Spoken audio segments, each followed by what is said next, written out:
força de trabalho diversa e poderosa que gera empregos, renda, cria oportunidades e impulsiona o desenvolvimento da economia local. É a força dos pequenos negócios. E nós estamos ao lado de cada um desses empreendedores, da formalização à gestão, oferecendo orientações, consultorias e capacitações para promover a competitividade e o desenvolvimento dos micro e pequenos negócios. O mundo forma os nossos empreendedores aqui no Brasil. A hora que eles decidem entrar no mercado, muitos despreparados, e o Sebrae faz, acho que, uma função social incrível de apoio para essas pessoas que não tiveram esse apoio na educação convencional. Acreditamos que a cultura empreendedora é a chave para melhorar a qualidade de vida das pessoas e transformar a sociedade.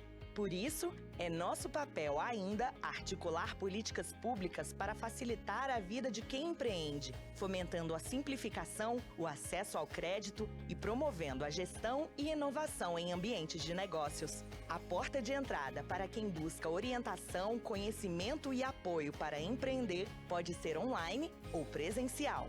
Somos o Sebrae Paraná e trabalhamos para que micro e pequenos negócios prosperem e ajudem a melhorar a vida das pessoas.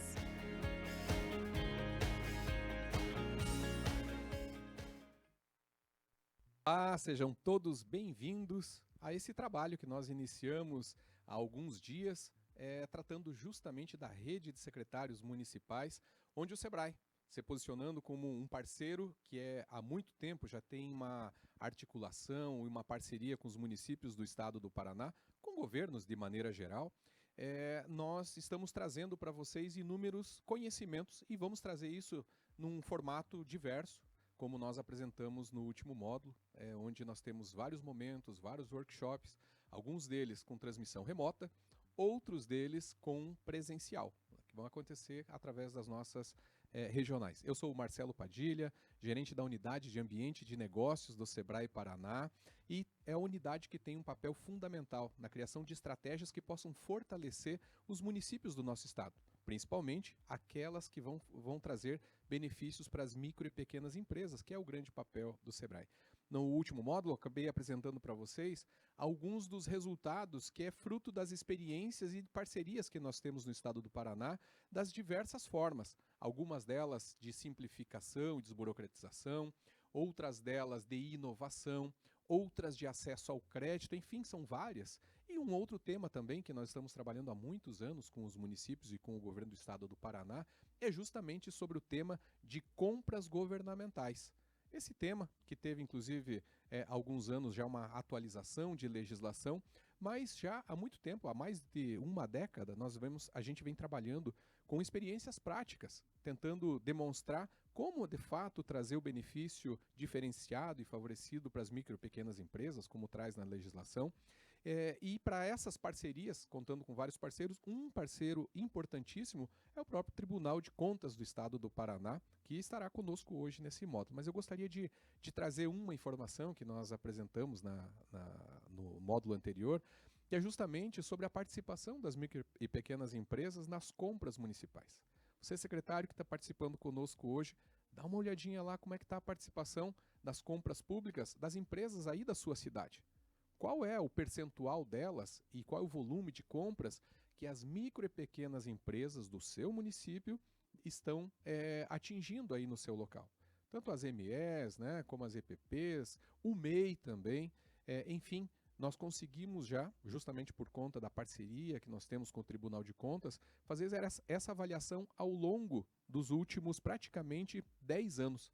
Tem esses dados históricos que demonstram como os municípios têm evoluído, mas dá para você ter uma foto desse momento, que você consegue ver qual é a participação aí no seu município, e isso te ajuda a criar estratégias, de fazer com que o recurso municipal ele possa estar mais distribuído, possa ter uma participação maior local, e a gente sabe que o recurso que fica no local, ele tem uma potencialização maior para o desenvolvimento. Então, estou trazendo isso como um exemplo, para dizer o quanto é importante, na tomada de decisão, no dia a dia, se utilizar de base de dados, se utilizar de inteligência de dados para tomada de decisão, para criação de estratégias, para que você possa fazer uma melhor gestão municipal, uma melhor execução dentro da sua secretaria, dentro daquilo que se propõe nas mais diversas secretarias que participam conosco, secretarias de finanças, secretaria de administração, de planejamento, de desenvolvimento econômico, de indústria e comércio, e é claro, tem outras secretarias aí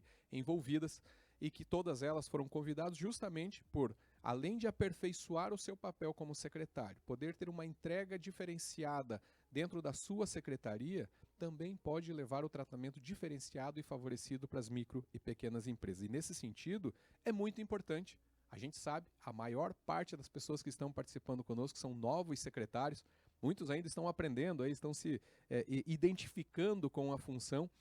O mais importante é ter informação, elevar o nível de conhecimento para fazer certo a coisa, fazer a coisa certa e com isso entregar melhores resultados para a sociedade, para o contribuinte nosso, que é o nosso papel dentro de cada uma das atividades que nós estamos. Para isso, vocês poderão contar com o Sebrae, poderão contar com inúmeras parcerias, e o Sebrae nesse papel de trazer informação, trazer conhecimento para melhorar ainda mais a função, a atividade, a entrega de cada secretário, consequentemente, de cada gestor público, poderá descobrir aqui conosco, ao longo desse trabalho, diversos parceiros e diversas formas de fazer isso. Além do conhecimento técnico que cabe a cada secretaria, nós também teremos módulos específicos que tratam da questão comportamental.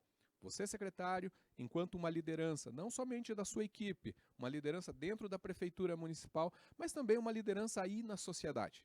Queremos trazer aqui formas que você possa potencializar o seu papel como líder, porque isso vai contribuir ainda mais para a entrega de resultados dentro da sua prefeitura municipal.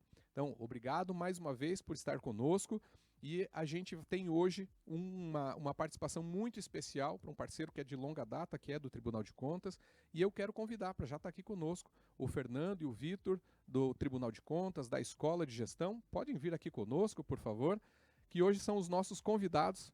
Bem-vindo, que bom que você está aqui conosco. Muito obrigado. Bem-vindo, Vitor, que bom que vocês estão aqui conosco.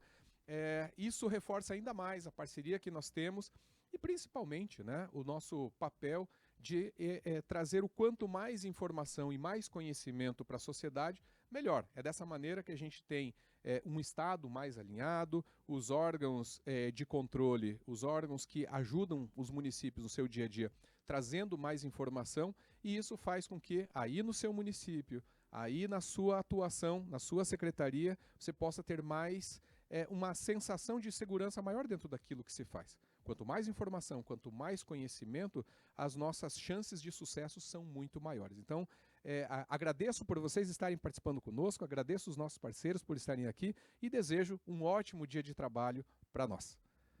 Fernando, está contigo. Agora vocês conduzem esse trabalho aqui. Obrigado, sejam bem-vindos e que voltem mais vezes. Obrigado. Muito obrigado. Bom dia. Agradeço a todos pela participação, pela presença. E estou aqui inicialmente para falar sobre a Escola de Gestão Pública do Tribunal de Contas do Estado do Paraná.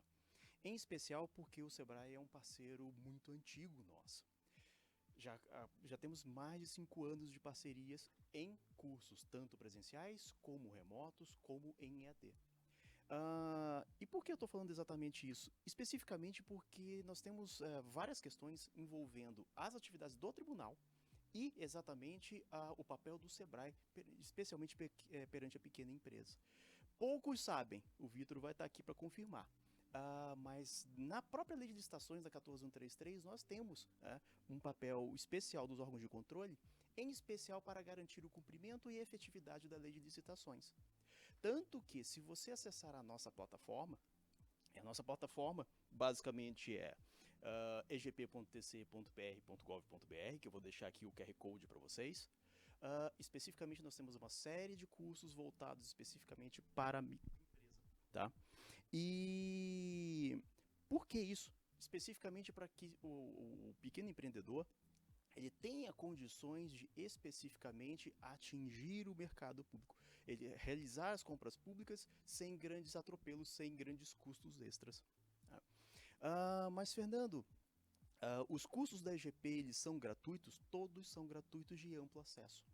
Você pode acessá-los pelo nosso site, no caso dos EADs, você tem a questão dos cursos presenciais, em que você tem que prestar atenção no site do tribunal, nas nossas notícias, no nosso perfil do Instagram, em especial para os cursos presenciais que acontecem no interior do estado. Aí sempre estaremos juntos com vocês, né, nessa caminhada, em especial da questão das compras públicas. Tá? Eu gostaria de mostrar um pouco, né, do nosso site, só lembrando, tá, que o nosso site ele é formado por uma série de cursos presenciais, remotos e EAD. E nós estabelecemos não somente a questão das compras públicas, mas também auxiliamos os gestores em várias situações. Tá? Todas as áreas de atuação do tribunal estão abarcadas pelos nossos cursos. Você vai ver que nós temos questão de ética, nós temos questão de meio ambiente, nós temos muito curso de compras públicas. Nós temos questão de logística, governança. São mais de 128 cursos disponíveis na hora que você quiser, como você quiser. Tá? E para quaisquer dúvidas, quaisquer problemas que vocês tenham, vocês podem procurar a EGP, vocês podem me procurar. Tá? O meu e-mail está aqui na tela. Tá? E automaticamente eu vou passar a palavra para o Vitor, porque a minha participação aqui é meramente para apresentar a escola. O Vitor, ele vai continuar aqui o nosso papo e vai falar especificamente do papel do tribunal e das questões fiscalizatórias. Fernando, obrigado. Bom, meu nome é Vitor, eu sou auditor de controle externo no Tribunal de Contas desde 2018, atuo na Coordenadoria Geral de Fiscalização, que nós chamamos de CGF, lá, que é a responsável, né, por organizar os trabalhos. O meu objetivo hoje aqui é falar sobre o tribunal, é apresentar e é reforçar esse caráter pedagógico orientativo que nós já temos traçado há alguns anos e que a gente tem reforçado nessa nova gestão do conselheiro Ivens Linhares. Agradeço ao SEBRAE pelo convite e é uma honra e um privilégio dividir o espaço com vocês. E bem-vindos, secretários. Aí sei que tem bastante secretário que recém entrou, né? Então, muito bem-vindos.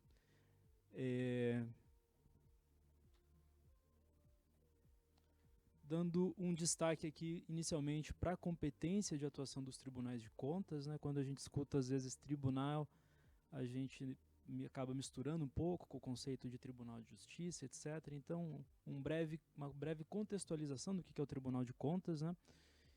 As nossas competências, elas são constitucionais, ela puxa ali, na verdade, o Tribunal de Contas da União, mas por um paralelo também, a gente faz uma referência aos tribunais de contas dos estados.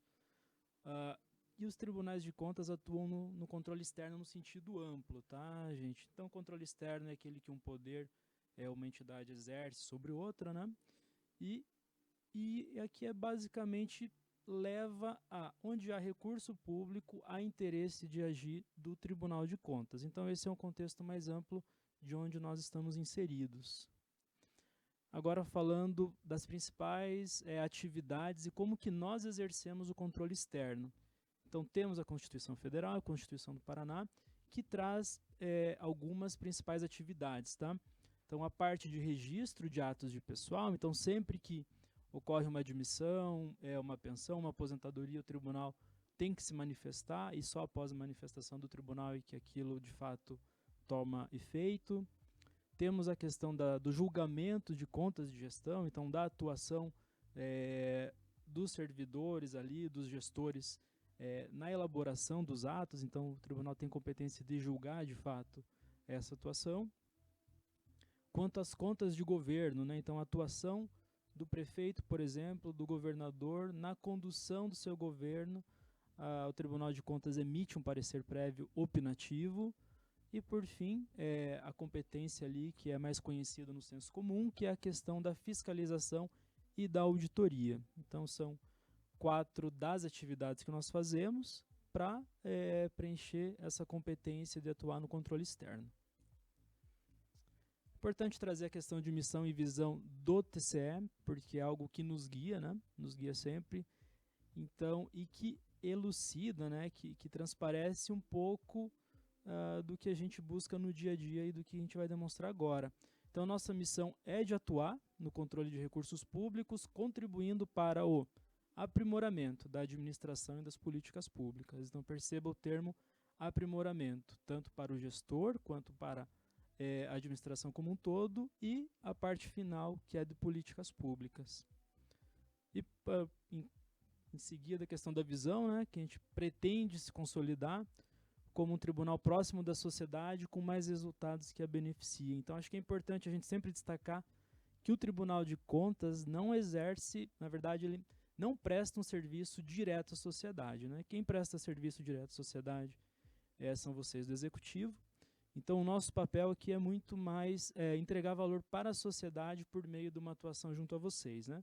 Então, é por isso que é importante a gente reforçar sempre esse caráter orientativo e pedagógico, para que a gente entregue valor para vocês, para que vocês entreguem valor à sociedade. Agora, bom, do que a gente está falando, né? Qual que é esse volume de orçamento, volume de entidades que o tribunal pode ou poderia fiscalizar, deve fiscalizar? Em 2023, se a gente somar o orçamento do Estado do Paraná com os municípios, a gente tem ali um valor de 135 bilhões.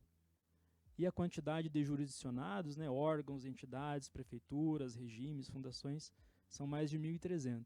Então, percebam o grande leque, né, na verdade, o grande volume de recursos, o grande volume de entidades envolvidas. A área estadual, a gente tem ali uns 70 bilhões, com 170 jurisdicionados, e na área municipal, 64 bilhões, com mais de 1.200 entidades. Então, são as prefeituras, são as câmaras, fundações, autarquias, regimes próprios de previdência. E aí, qual que é a questão aqui, né? Hoje nós somos em 300 auditores que atuam na área FIM. Então, se a gente quisesse pegar os 300 auditores para fazer o acompanhamento de empenho, liquidação e pagamento, a gente ia fazer, ia faltar gente, ia ter provavelmente entidades e municípios que nós não olharíamos, tá? Então, qual que é o grande foco que tem sido exercido pelo tribunal nos últimos anos, e principalmente nos anos mais recentes? Atuar em fiscalizações, atuar em processos de trabalho que buscam diretamente o aprimoramento dos serviços públicos. Então, sempre buscando de maneira direta, por exemplo, fiscalizar a prestação de uma atenção básica, a educação, e também, eventualmente, a questão das compras públicas, né, que tem a sua importância para fornecer os elementos necessários para a implementação dos serviços públicos. Aqui, uma das diretrizes mais importantes é a questão do caráter pedagógico e orientativo, respeitando a discricionariedade do gestor. Então, aqui, na verdade, esse caráter orientativo, ele é muito mais um objetivo com a fiscalização, tá? Porque é o seguinte, assim, somos auditores, não vamos saber mais de educação do que um secretário de educação, não vamos saber gerenciar uma unidade básica de saúde melhor do que um coordenador, do que um enfermeiro. Então, a nossa ideia aqui é muito mais a filosofia o fim da fiscalização, né? Então, por exemplo, a ideia é que, em conjunto com esses profissionais, a gente consiga identificar o que pode ser aprimorado e o como pode ser aprimorado. Então, a gente não busca, de ofício, né, responsabilizar, ou seja, a gente não busca ali saber quem que fez, o porquê que fez, o que eu tenho que responsabilizar, o que eu tenho que ir atrás, né? Então, aqui é muito mais um viés do que a gente busca com a fiscalização, tá? É sempre buscar o que pode ser aprimorado e como pode ser aprimorado. E dessa forma a gente ter tanto o subsídio ali, o engajamento dos secretários, quanto o engajamento dos próprios prefeitos, câmaras municipais e etc. Um outro ponto que é importante aqui, que é, se eu quero aprimorar o serviço público, se eu quero ter um caráter orientativo, eu tenho que ter uma atuação tempestiva, uma atuação concomitante, ou seja, se eu vou olhar uma licitação, eu tenho que olhar enquanto ela está ocorrendo. Se eu vou olhar uma concessão, eu tenho que olhar ela enquanto ela está sendo elaborada, enquanto ainda, né? Ou na parte do contrato, enquanto o contrato ainda está sendo executado. Porque, assim, se eu quero ter um caráter orientativo, se eu quero aprimorar diretamente o serviço público, eu acabo perdendo muito caso eu fique olhando, por exemplo, contratos ou concessões de 20 anos atrás, né? Enfim, então a nossa ideia aqui é, para aprimorar os serviços públicos, para contribuir com isso, para ter um caráter orientativo, a gente precisa ter uma atuação tempestiva, concomitante, participar enquanto as coisas estão acontecendo. E, por fim, o tribunal tem também a responsabilidade de sancionar e buscar a responsabilização, só que isso aqui, tá, gente, é quando é necessário. Assim, nós, de ofício, não planejamos atuações voltadas especificamente a isso, tá? Mas, por óbvio que isso pode ocorrer, pode estar no cenário e é a nossa competência e responsabilidade também.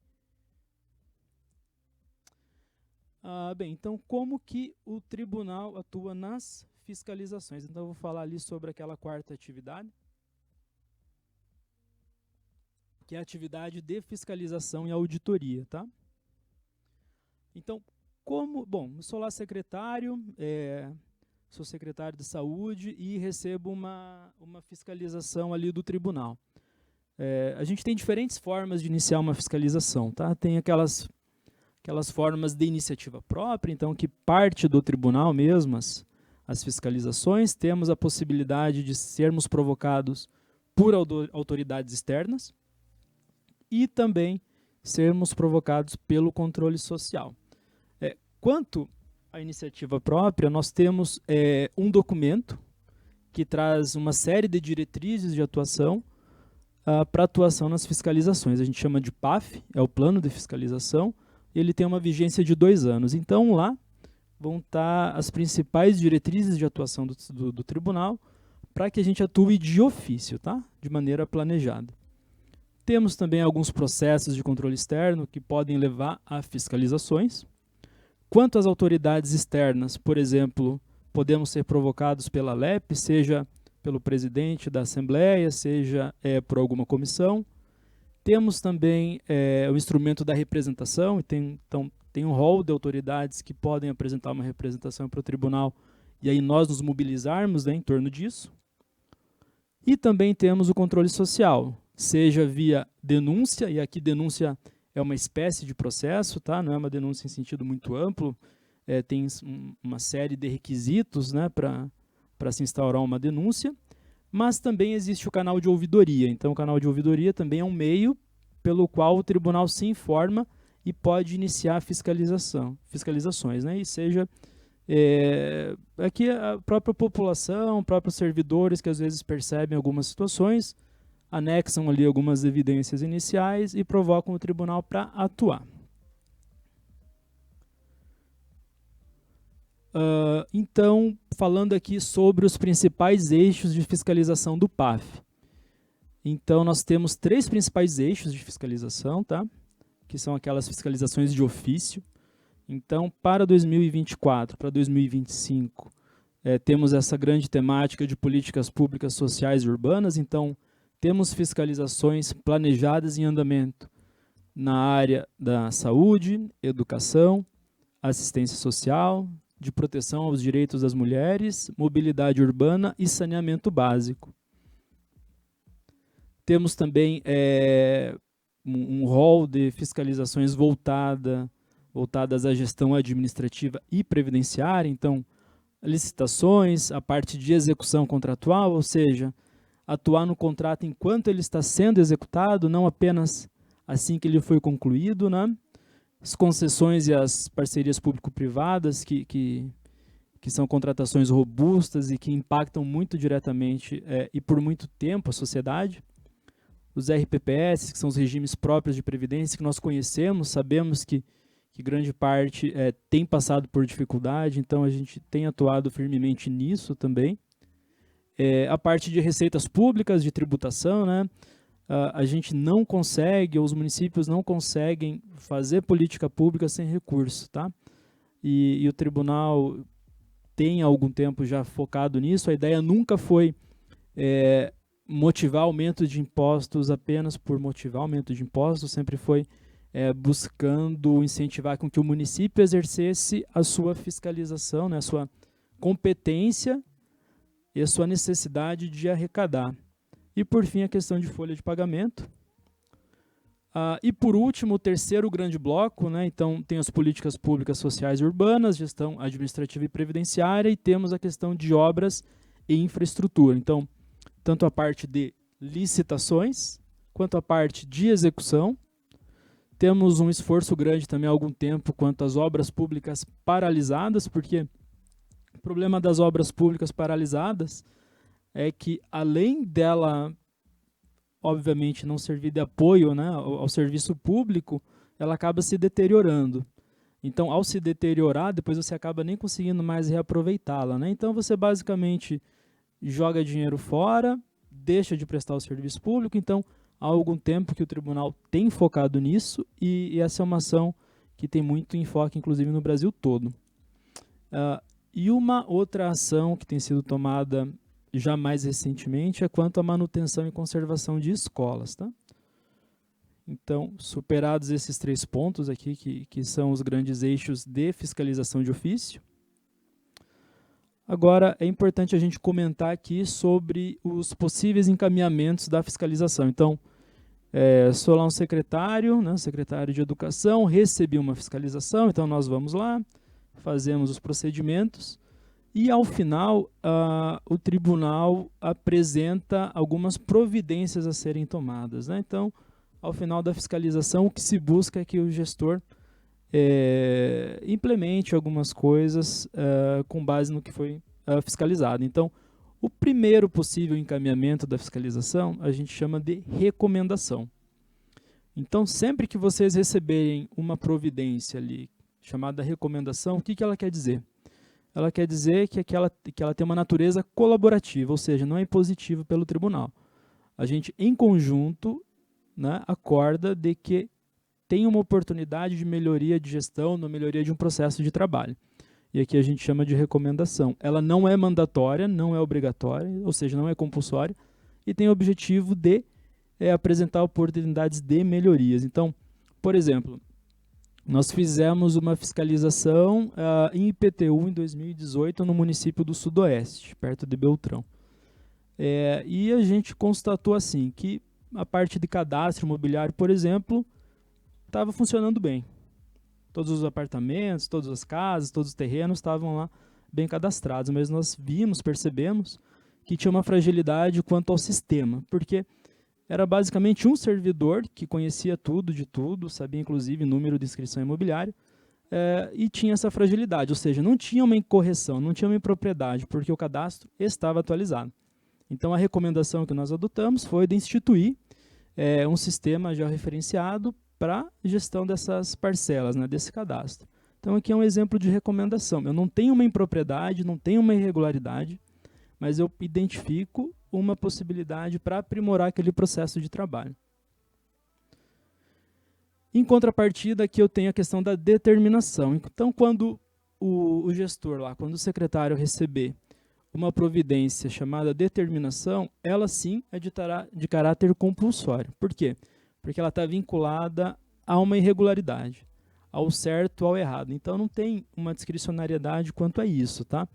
É óbvio que o gestor vai poder contrapor, vai poder discutir aquilo, mas a partir do momento que essa determinação é homologada, tem que haver o cumprimento, tá? E o não cumprimento pode levar a alguns problemas para os municípios, que é, por exemplo, a não emissão de algumas certidões que permitem, por exemplo, a contratação de empréstimos, tá? Então, atenção à questão da determinação, ela tem que ser implementada, tem que ser corrigida,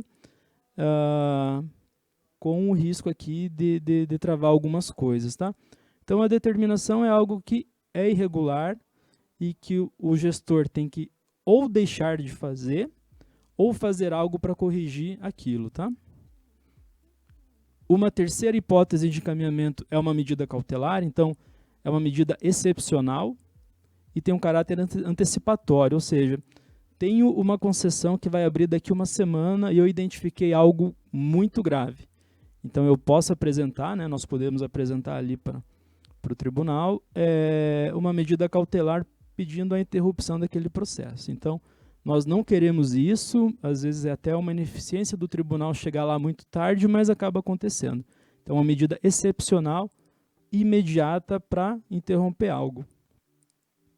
E, por fim, nós temos a questão das sanções. Então, estou lá fiscalizando, por exemplo, uma obra pública, vejo que tem inúmeros aditivos que estão sendo feitos de maneira irregulares, né? Então, tivemos até o caso do quadro negro, né, alguns anos atrás.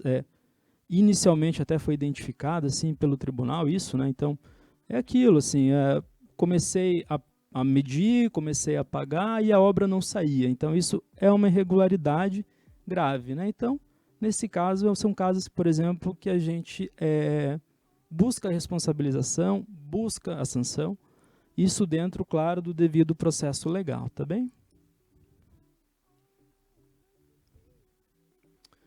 E agora,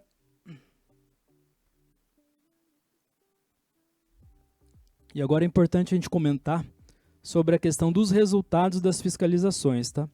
E aqui vai ser um exemplo que vai mostrar o porquê que o tribunal tem e deve atuar de maneira tempestiva, de maneira concomitante. Então, se eu pegar o meu histórico, tá? Desde 1998, 99, o tribunal aplicou tanto de sanção quanto pedido de restituição, né? Um montante de 1,3 bilhão de reais. E desses 1,3 bilhão, nós arrecadamos só 83 milhões. Tá? Então, assim, a gente percebe que olhar coisas do passado e pedir ressarcimento de coisas do passado tende a ter uma ineficiência.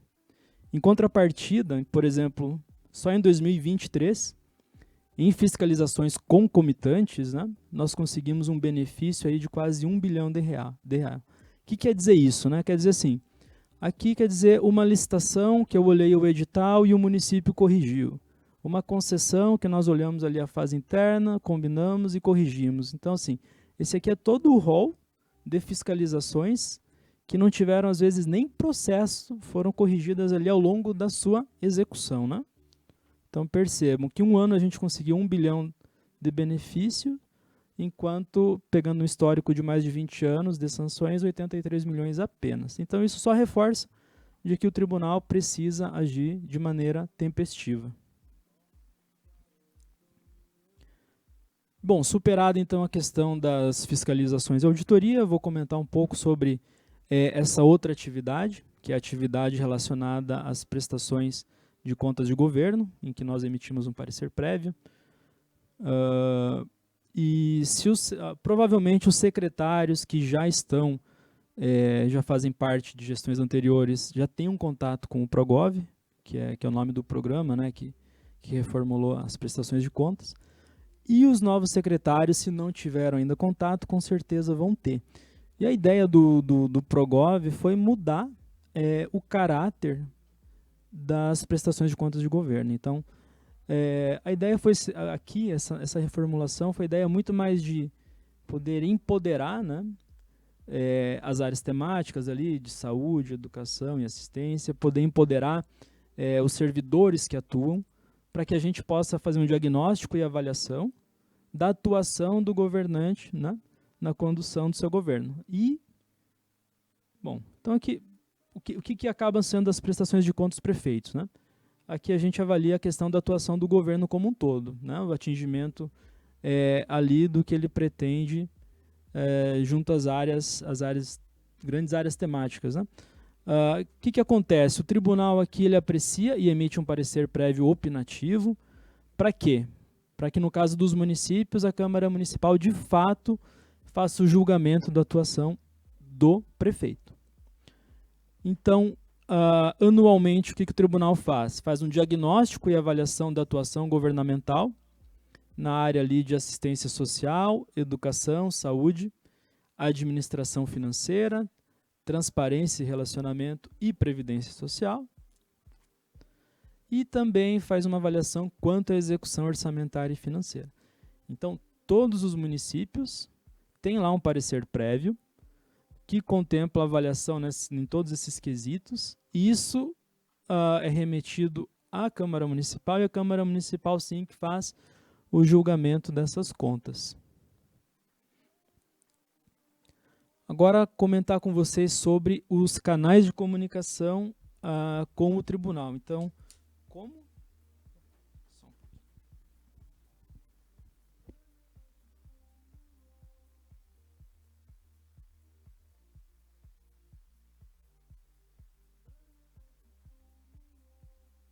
Então aqui, como que eu, gestor, posso me comunicar com o Tribunal de Contas? Primeira forma, setor de atendimento. Nós temos um setor de atendimento, tanto para contato telefônico, contato presencial, teleatendimento.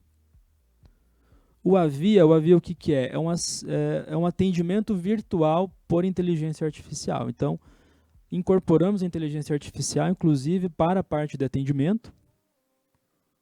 Tem o CACO, que nós chamamos de canal de comunicação, que é basicamente como se fosse um e-mail ali, entre jurisdicionado e Tribunal de Contas.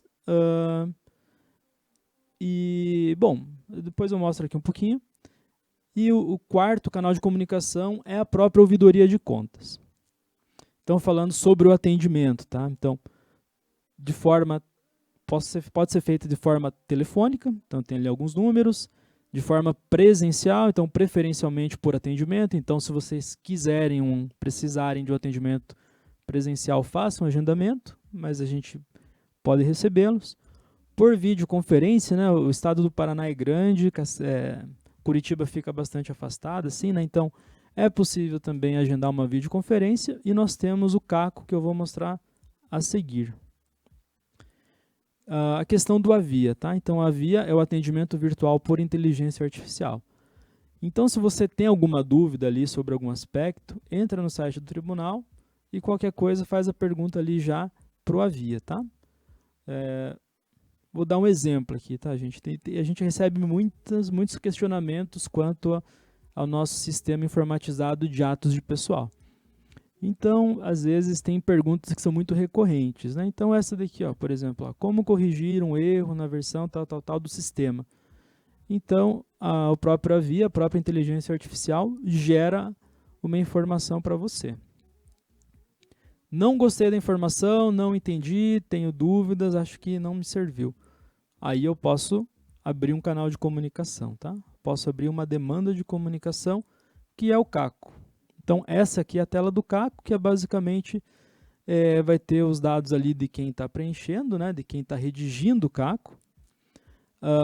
E depois que você envia essa informação, nós distribuímos internamente no tribunal e você recebe a resposta por lá, tá? Então, a terceira forma, CACO.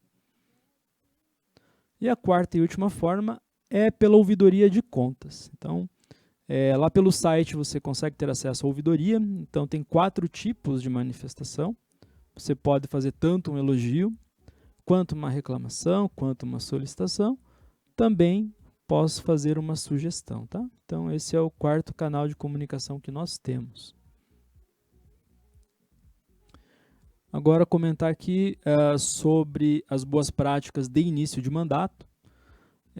Até reforço aí, se vocês puderem baixar, existe um manual de início de mandato no site do tribunal, e é um material bastante denso, assim, denso por extensão, mas muito pragmático na redação, assim, está muito bem elaborado. Então, tudo que eu vou abordar aqui rapidamente está lá no próprio manual.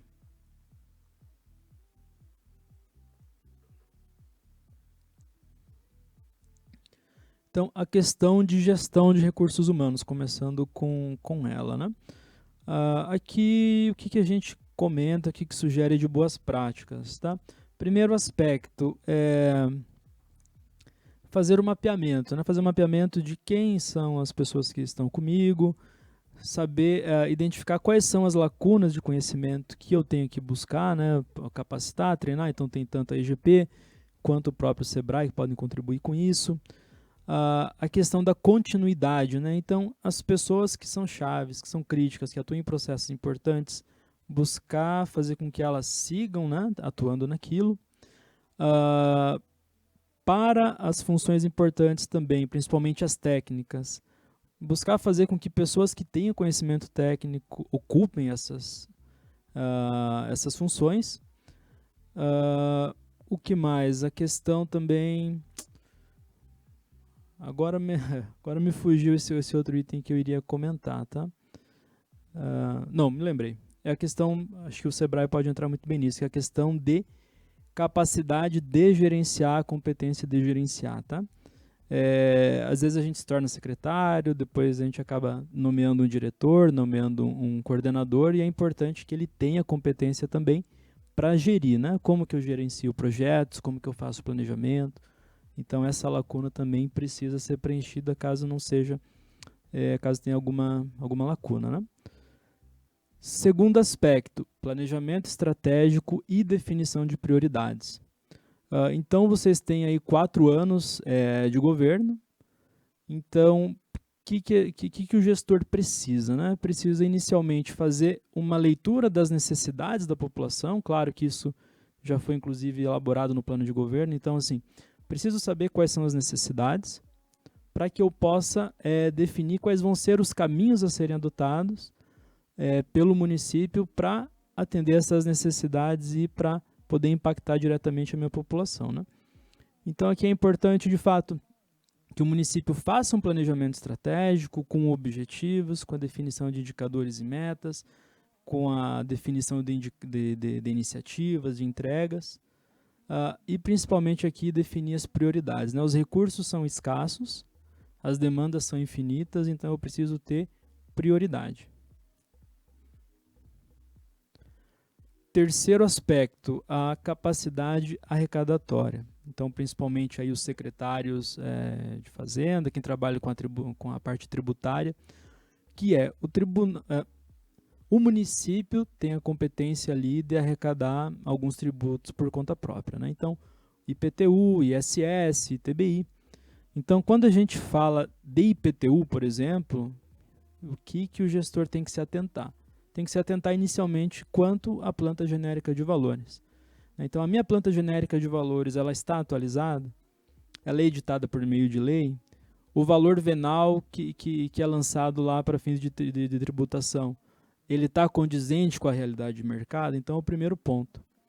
Segundo ponto, o meu cadastro imobiliário está atualizado? Ou seja, uma casa, quando é feita, consta que é uma casa, um loteamento que saiu está cadastrado, então isso é importante também para o correto lançamento. Segundo aspecto é a questão do ISS, então Imposto sobre Serviço. A minha lei está atualizada, as alíquotas estão atualizadas, eu exerço a fiscalização em relação aos serviços.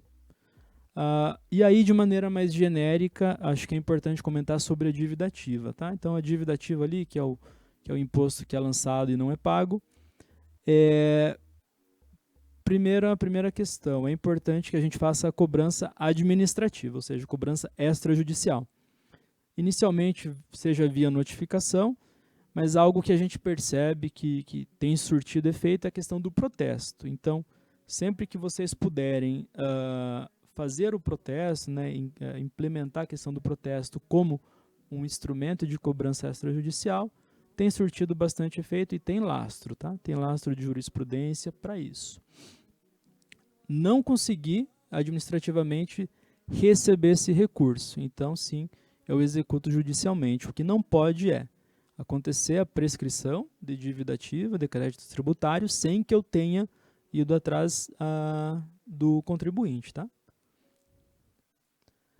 Quarto aspecto, transparência. E aqui a gente fala de transparência ativa e transparência passiva. O que é a transparência ativa? É aquela transparência que eu exerço, por exemplo, quando eu publico o meu portal de transparência. Então, é aquilo que eu faço independente de ser provocado. E a transparência passiva. Então, assim, sou cidadão, tenho uma dúvida.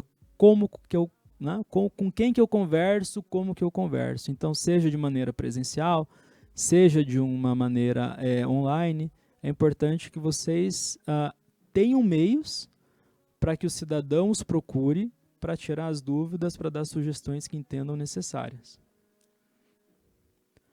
Quinto aspecto, uso de tecnologia e informação. Até o Padilha comentou aqui de que para tomar decisão você precisa de dados. Então, assim, é muito difícil hoje você ter dados se você não tiver tecnologia.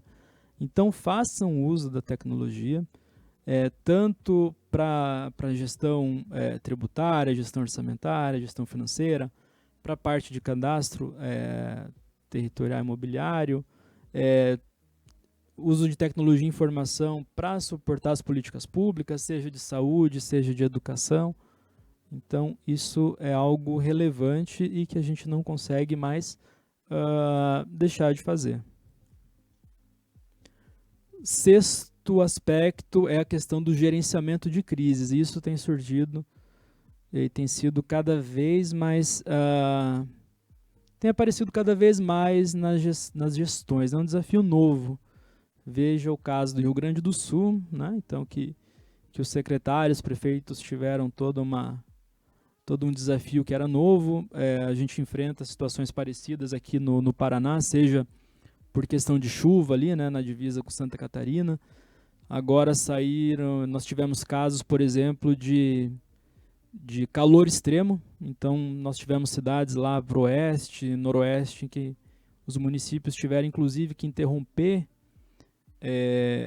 aula, ou tiveram que se preparar para acomodar melhor as crianças em razão do calor extremo. Então, percebam que a vida do gestor tem ficado cada vez mais difícil, cada vez mais desafiadora. Então, o gerenciamento de crises, principalmente as crises climáticas, vão ser cada vez mais comuns, infelizmente. Sétimo aspecto, que é a questão das procuradorias municipais. Então, tem decisões recentes que dizem o seguinte: o município não tem a obrigatoriedade de montar uma unidade administrativa para a procuradoria. Contudo, a representação judicial do município ela tem que ser feita ou por meio do prefeito, ou por meio de um procurador municipal, ou por meio ali de uma associação municipal que possa exercer essa atribuição. Tá? Então, não posso contratar advogado, terceirizado, etc., para fazer a representação como procurador. Então, conclusão não preciso necessariamente montar uma unidade de procuradoria, no entanto, eu preciso ter procuradores concursados para exercer essa atribuição. E por último aqui nós temos a questão dos prazos e limites a serem observados pelos municípios. No manual de início de mandato tem um rol ali, é muita coisa, tá? Então, assim, são muitos prazos que vocês têm que cumprir, felizmente ou infelizmente, então junto ao tribunal, junto a demais atores, tá? Tem a questão dos limites, então os limites que a própria lei de responsabilidade fiscal traz, então é importante se ater a isso, tá? Então se atenham aos prazos, se atenham aos limites, indico o próprio manual de início de mandato, tá? Então aqui é o site do tribunal, lá em cima tem uma aba que se chama jurisdicionados.